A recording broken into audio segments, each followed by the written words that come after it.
Et salut à tous, c'est Jug, bienvenue sur The Wargame Syndicate. On se retrouve aujourd'hui pour le 21e épisode de la série Charge Auto et Chaff Raté. Donc on est sur la ronde 5 du Belloum, on tombe cette fois-ci contre les Burgondes, donc nos voisins, on va dire. Euh, alors, au niveau scénario, on va jouer Trophy of War pour le premier jeté. Et celui qui va être gardé en main va jouer Secure Target. Notre tableau de pairing est le suivant. Là, l'idée, il y a encore un elfe noir, un peu comme la ronde d'avant, sauf qu'il est moins dramatique pour moi.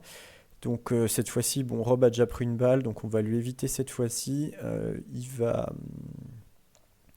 Enfin, je vais décider de le jeter, comme ça je lui évite. Et là, je vais prendre le risque, en fait, je vais dire, bon, bah peut-être que l'elfe noir, il va se garder en main pour choisir son match. Du coup, bah, on va cliquer, en fait, à travers ce qu'il jette avec Orc et Gob et Pinin, et puis moi je suis gardant en main en espérant qu'il vienne pas, et si jamais il vient, bon bah tant pis, je jouerai contre pour l'éviter à Robin.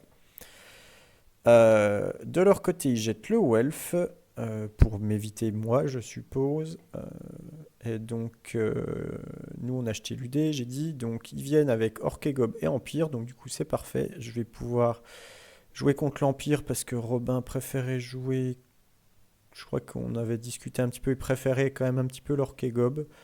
Donc il va choisir l'Orc et Gob et moi je vais prendre l'Empire. Les deux étaient à peu près pareils pour moi, mais on se disait que l'Empire était un peu plus facile pour moi et l'Orc et Gob un peu plus facile pour lui. Euh, leur haut elfe va choisir de jouer contre notre nain et puis notre Orc et Gob va jouer contre... ce n'est pas un Orc et Gob, hein, c'est un elfe noir. Donc on se retrouve avec un truc assez positif. Bon, ils n'ont pas les mêmes estimes que nous, hein, c'est sûr. Euh, Allez, c'est parti. Donc ma partie, donc moi je joue contre un empire, donc qui va jouer en fait un spam d'unités. Donc on a un altar, un adepte pyro. On a deux Great Griffons là qui sont vraiment forts pour leur prix. Un général qui donne des ordres, une GB qui donne des ordres. Tout ça a globalement un peu d'armure, donc ça peut aller dans les packs, notamment d'Imperial Guard ou détachement pour activer le bodyguard. En unité mère, on a 32 lanciers et 25 gardes armes lourdes. Et après, en fait, gravité autour de ça, 3 x 20 détachements en lance et 2 x 15 détachements d'Imperial Guard. Un Steam Tank et puis l'Arcane Engine qui booste, qui donne son aura à 8 pas. Alors sur le papier, je m'estimais à 10 parce qu'en fait, je pense que je rentre pas là-dedans. C'est-à-dire que si je commence à prendre des charges, je vais me prendre des contre-charges de flanc, ça va être horrible. Donc, je m'estimais à 10. Après, je pense en réalité sur Secure Target, je vais quand même très souvent le gagner. Donc c'était quand même sûrement mieux qu'un égal. Mais c'est un peu en commençant de se déployer que je commence à me dire ça. Une fois que je vois la map, je me dis qu'en fait, je vais gagner le scénar assez facilement. Allez, c'est parti. Donc, je vais gagner le choix de l'attaqueur, attaquant-défenseur. Donc, je vais choisir des défenseurs pour la super zone. Les quêteux vont choisir le tank à vapeur. Je prends mon setup de magie habituel, double soin, double héréditaire, stone skin et relance touchée. Mon secondaire, ça va être tuer. Je vais choisir tuer l'un de ces deux griffons. Je me dis, il va peut-être sûrement jouer avec. Donc, comme ça, s'il en perd un, boum, c'est secondaire. De son côté, il choisit Slay the Beast. Donc, c'est tuer soit mes Edge Knight, soit mon hippogriffe. Et en magie, il va prendre. Donc, il a 3 prières sur l'altar. Il a le sort de -1 d'armure en objet. Ouais, ça doit être un objet de sort aussi. La charrette a Ice and Fire. Le magot de la pyro, il a le 1 du métal, donc plus un touché d'AP. Les grinds du feu et les 5 des 3. Et j'ai encore oublié un sort sur l'altar. L'altar, il a aussi le Fate Judgment. Donc c'est le blast de la divination, le petit blast. Ok, alors moi j'ai pas envie de commencer, c'est Secure Target, je joue en deux, pouvoir tranquillement en fait gagner le scénar. L'idée que j'ai déjà en tête en fait c'est que, alors déjà je lui donne le côté avec la maison qui lui juste en face de son Secure, donc pour bien le déranger. Donc là vu qu'il peut pas jouer de ce côté-là, en fait je me dis que là je vais pouvoir, si je peux pousser de ce côté-là, lui je devrais l'avoir tout le temps, et il suffit en fait d'aller mettre une unité ici pour annuler, donc mon plan de base, c'est de mettre les pénitents là-dessus. Et probablement les quêteux de l'autre côté. Après, je vais quand même m'adapter un peu à ce qu'il fait, notamment ça dépend où est le tank. Du coup, c'est lui qui doit commencer à poser. Donc, il va commencer par Altar et en fait, on va alterner énormément de pauses. On va en fait moi je vais vouloir retarder au maximum. Je crois que mes trois dernières pauses, c'est les quêteux, l'hippogriffe et puis les pénitents. Et lui, ça va être principalement ses grosses briques, son tank. Il doit être grosse brique et tank. Et en fait, à un moment, je vais poser l'hippogriffe ici. En me disant, je vais peut-être déjà expliquer le reste. On va faire un peu dans l'ordre. Donc l'idée, c'est de construire progressivement en fait un flanc faible très mobile, donc avec Edge Knight et puis le Pégase pour la pouvoir courir, pas donner de points, un peu l'embêter s'il veut pousser, passer sur le côté. Ici un flanc fort, donc avec les royaumes qui peuvent pousser, les naïades qui restent un peu derrière parce qu'elles peuvent se faire blast, les paysans ici un peu au milieu, ils auront peut-être des trucs à faire. Et en fait, l'hippogriffe, je finis par le mettre là. Je me dis, bon, il va se prendre un coup de canon, mais c'est pas grave, parce que je pourrais me cacher derrière la colline, j'ai une potion de soin, et puis j'ai le druidisme. Donc je me dis, bon, je peux le mettre là. Et en fait, à ce moment-là, ça m'a un peu surpris, il a tout posé pour commencer. Alors il avait un peu plus d'unité que moi, il pouvait encore jouer le jeu des pauses, et je pense que ça aurait été préférable. Parce qu'en fait, du coup, il va mettre son tank, qui est ici, il va mettre son tank en fait en face de l'hippogriffe, pour essayer de lui tirer dessus, pour mettre un premier coup de canon T1, donc il va toucher à 4, blessé à 2, puis j'ai une invue à 5. Ça me va assez bien parce qu'en fait c'est l'endroit où j'ai envie de mettre mes quêteux. Donc vu que j'ai choisi le tank, en fait ça me va très bien de les déployer là. Si jamais ils s'étaient mis de l'autre côté, peut-être j'aurais quand même mis les quêteux là. Mais là du coup je suis très content parce que vu qu'il fait ça, il a un coup de canon, puis après en fait il a les quêteux en face et ça va être compliqué pour lui. Donc, son déploiement, les Imperial Guards, des lanciers, l'unité mère de lancier, un griffon, là je sais plus trop qui est quoi, mais il doit y avoir la charrette arcanique, l'altar, 20 lanciers, 15 Imperial Guard en support, 15 Imperial Guard en support, le tank, un griffon. Du coup, il me reste deux unités à mettre, les quêteux qui vont se mettre en face du tank et les pénitents qui vont en fait ici être en scénar assez facilement et il pourra difficilement les sortir. Et en plus je joue en deuxième, donc ça veut dire que je peux venir après avec de la cavalerie, donc là je me vois très bien sur le primaire à ce moment-là, même si c'était déjà... normalement j'étais bien, mais là je me dis que ça va être dans la poche le primaire assez facilement sans faire grand-chose. Alors les avant-gardes. Les avant-gardes, je vais ici un petit peu avancer. Ma avant-garde de défenseur, je la fais là pour me mettre hors de portée de blast. En fait, j'ai pas envie qu'il blast les Edge Knight tout de suite.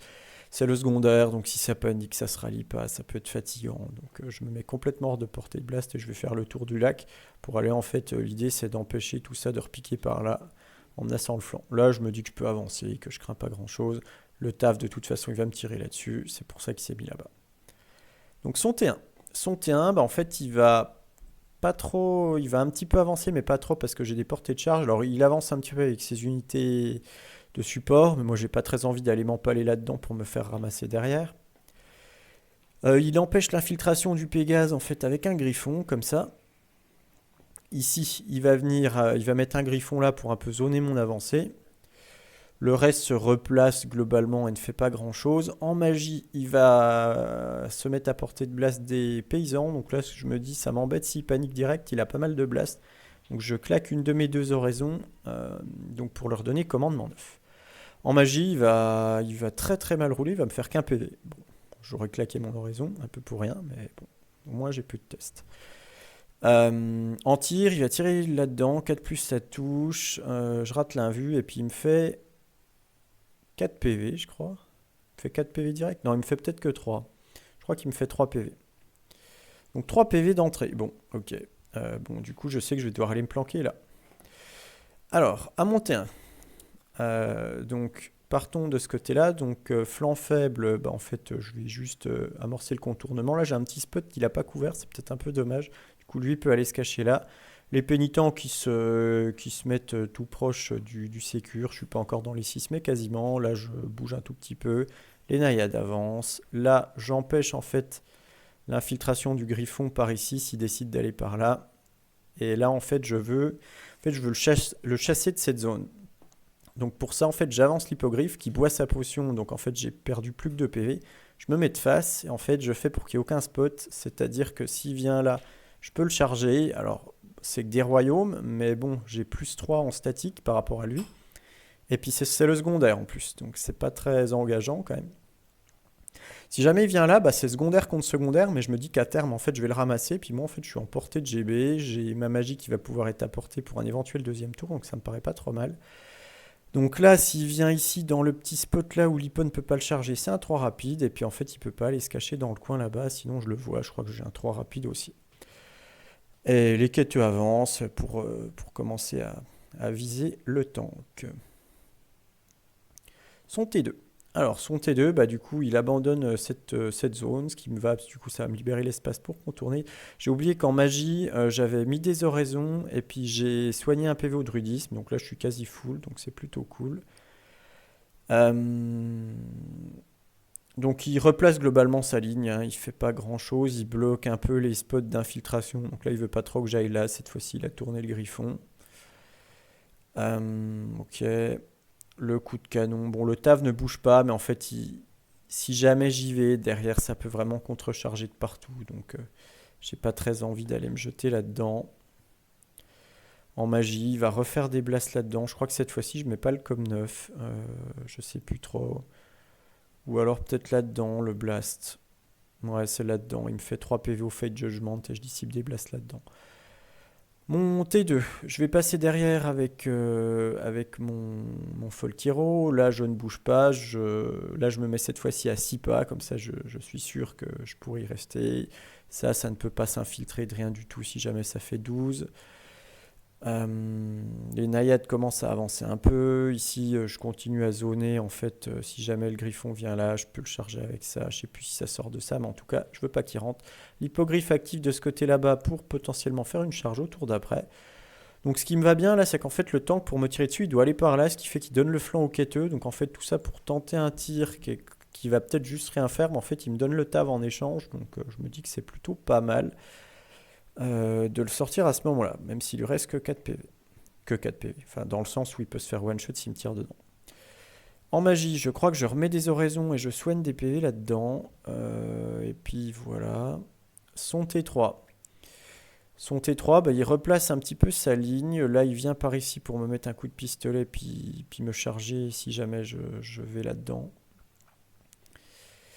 Et en fait, ce qu'il va faire là avec son taf, c'est qu'il va aller taper contre le bord. Et en fait, vu que c'est un mouvement de poursuite, alors c'est comme ça qu'on l'a joué, parce que c'est l'impression qu'on avait en lisant le book, c'est que c'est un mouvement de poursuite. Et un mouvement de poursuite, quand ça tape un bord, bah, on peut se retourner. Ce qui fait qu'en fait, le taf tape le bord, se retourne et en fait peut mettre un coup de canon là-dedans. Alors ça, j'avais pas du tout prévu.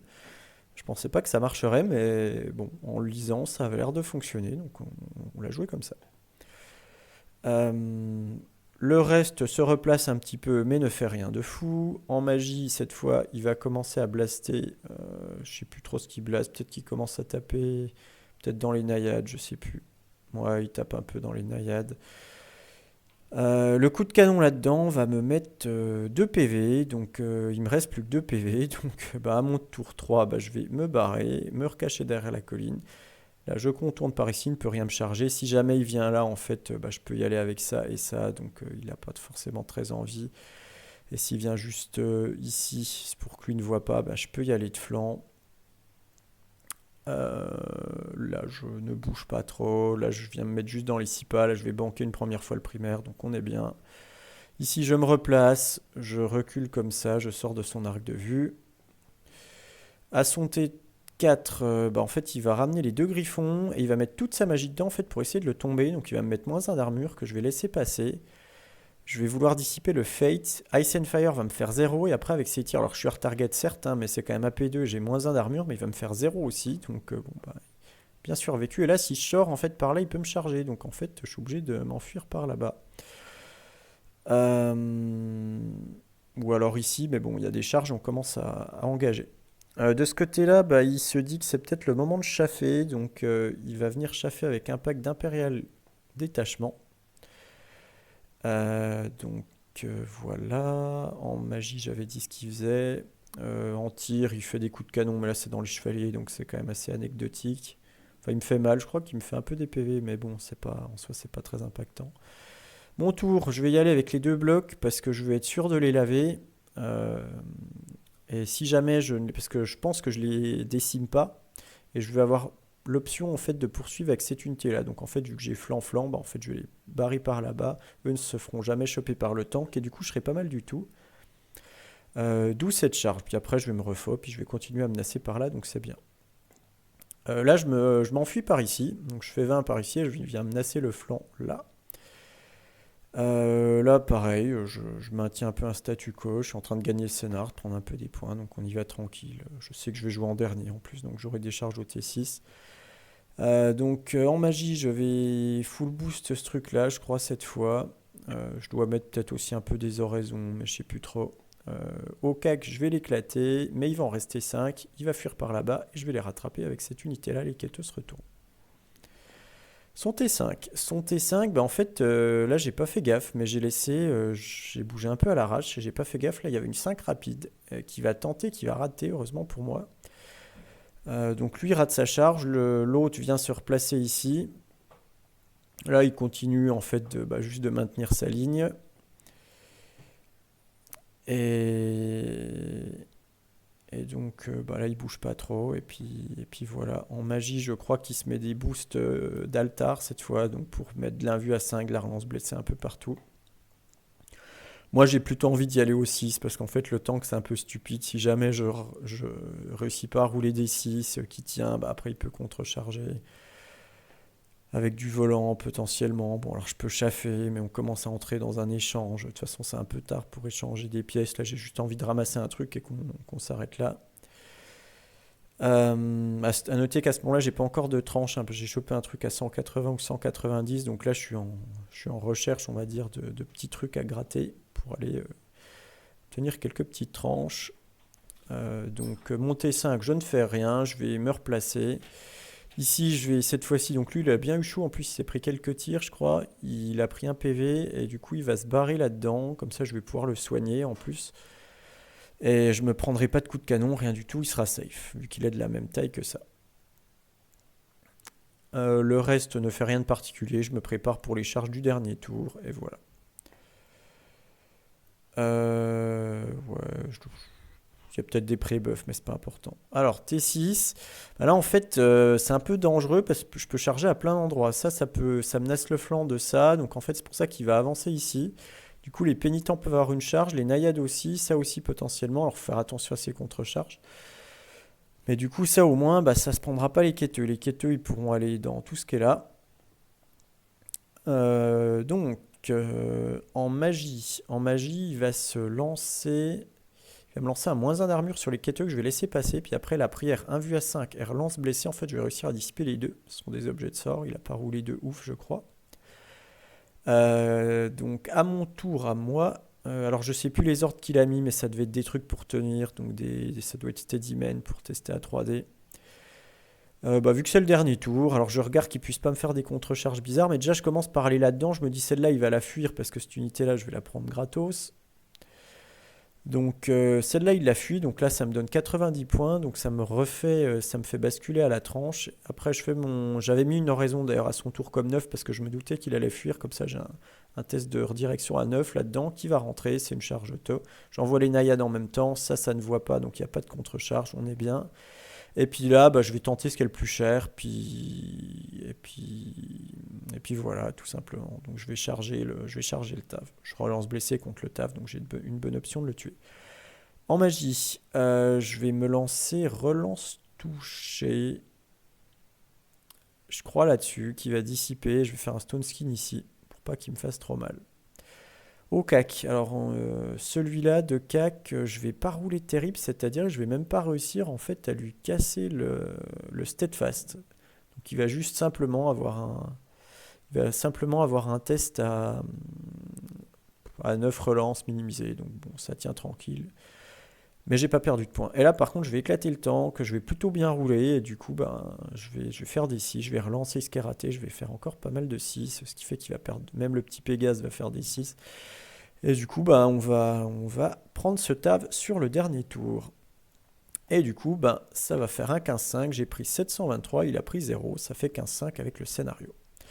Analyse de la partie, je pense que j'y suis allé tranquille, hein, sans prendre de risques. Et globalement, c'est la partie safe qu'il faut mener. J'ai pas très envie de rentrer dans tous ces trucs de l'Empire là, qui vont charger de flanc, qui vont me fatiguer, qui vont me faire perdre de 8 avant que le combat commence.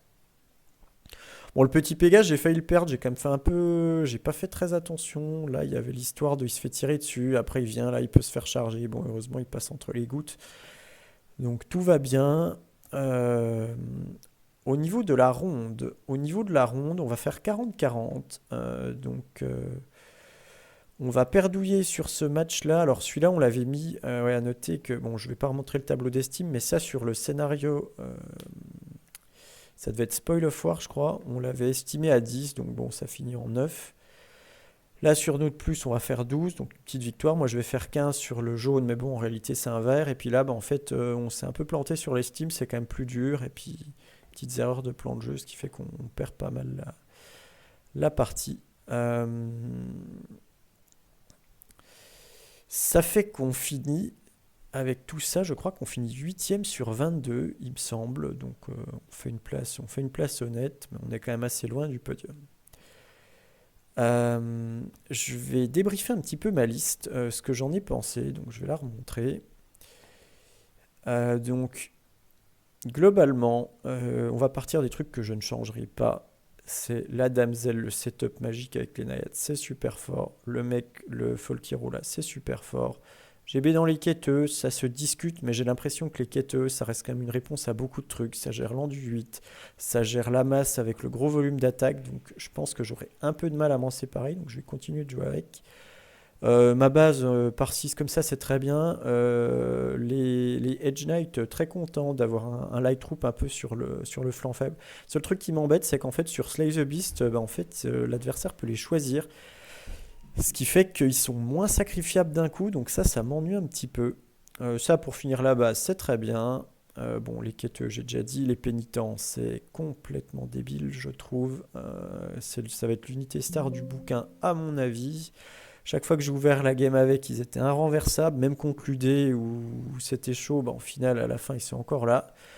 Et ce deuxième chef de Naïade, les sergents seraient plus pratiques parfois, mais ça peut un peu aller au cac, ça peut s'exposer différemment, parce que ça craint moins les tirs. Donc, je pense que je vais encore leur laisser leur chance, à mon avis. Et du coup, on va terminer par le duc sur hippogriffe, qui reste sympa. Mais en fait, en sortant de ce tournoi, je me suis dit, les pénitents, c'est débile. Si je vire l'hippo, je peux mettre 7 pénitents bannières. Ça coûte 480. Donc en fait, ok, je jouerai plus avec le com 9 avec les quêteux, mais de toute façon, je les commit pas trop. Ils sont là plutôt. J'ai jamais fait le fou avec, donc et je pense que je le ferai pas parce qu'il y a trop de points dedans. Donc je pense que le com 9, je le laisse tomber, que c'est pas grave, que je peux faire sans, et qu'on va mettre plutôt 7 bons pénitents halbardes. Et en fait, l'idée, pour comment je vois ça, en fait, j'aime bien. J'ai été embêté sur certaines parties, notamment le SA, savoir bah, est-ce que les quêteux poussent, est-ce que les pénitents poussent, mais du coup, qui zone l'avancée pendant que j'y vais flanc fort. Mais en fait, je pense que l'idée que je vais avoir, c'est d'avoir un pénitent flanc fort, les quêteux, et un pénitent un peu de fermeture, on va dire, qui zone, mais qui n'ira pas trop au corps à corps, enfin, pas dans l'immédiat en tout cas. Donc les 7 pénitents, ils seront flanc fort, comme ça ils poussent tout droit. Les Cyril, ils sont derrière en mode on empêche l'infiltration et on contrecharge. Il n'y a rien qui va passer 7 pénitents sur le flanc faible. Il y aura quasiment jamais de choses qui pourront les laver en une fois. Donc en fait, ça fait que je casse la distance très très vite de ce côté-là. Pendant ce temps, les quêteux avancent, on contrecharge de l'autre côté s'il y a besoin. Et en fait, une fois qu'on a pris l'avantage là, bah, en fait, les pénitents par 9 peuvent pousser à leur tour.